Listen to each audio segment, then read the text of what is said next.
Toutes les guerres sont basées sur la tromperie. Connais ton ennemi et connais-toi toi-même, et tu seras invincible. La meilleure victoire est celle qui ne nécessite pas de bataille. L'art suprême de la guerre est de soumettre l'ennemi sans combat. Les opportunités se multiplient dès qu'elles sont saisies. Lorsque tu es capable, feins l'incapacité. Les tactiques sans stratégie sont le bruit avant la défaite. Sois extrêmement subtil, même au point de ne pas avoir de forme. Attaquez là où il n'est pas préparé. Apparaissez là où vous n'êtes pas attendu. L'invincibilité réside dans la défense, la possibilité de victoire dans l'attaque. Il est préférable de prendre un État intact que d'en détruire un. En guerre, le chemin vers la sécurité est de ne pas prendre de risques. Quand vous vous engagez dans une action, restez sourd aux issues alternatives. Dans la guerre, le nombre seul ne confère aucun avantage. Ce qui est de suprême importance en temps de guerre, c'est la rapidité. Un bon général n'est pas belliqueux. Un bon combattant ne montre pas sa colère.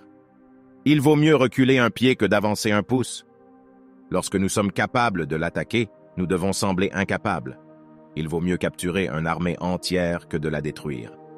Le sommet de l'habileté consiste à gagner sans combattre.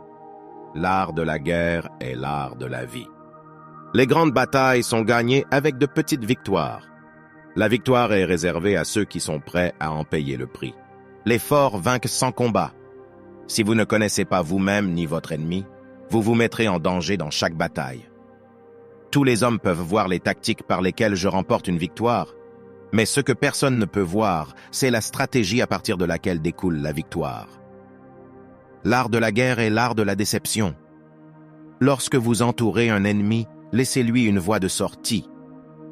Il vaut mieux vivre un jour en tant que lion que 100 ans, en tant que mouton. Une armée sans flexibilité ne peut pas vaincre. Lorsque toutes les troupes sont unies, la force collective sera imbattable. La nature du champ de bataille est comme l'eau courante. Si vous attaquez l'ennemi alors qu'il est désorganisé, vous aurez toute l'énergie et lui aucune. Mettez-vous à la place de l'ennemi pour connaître ses plans. La guerre est une question vitale pour l'État. C'est le domaine de la vie et de la mort, la voie de la survie ou de la ruine. Les bons guerriers font en sorte que les adversaires viennent à eux et ne sont pas attirés hors de leur forteresse. Pour un vainqueur, connaître quand combattre et quand ne pas combattre est la voie du succès. Si les ordres sont clairs, concis et nets, le général est compétent. S'ils ne le sont pas, il ne l'est pas. Pendant la guerre, évitez les conflits directs et recherchez la liberté et la facilité. Le secret de la guerre réside dans l'art de la post-organisation. Les bonnes méthodes pour commander une armée sont les mêmes que celles pour diriger une petite équipe. L'important n'est pas de mourir pour son pays, mais de faire en sorte que l'ennemi meure pour le sien. Le véritable objectif de la guerre est la paix. Si vous ne savez pas quelle est la voie du succès, comment pouvez-vous connaître la voie de la défaite?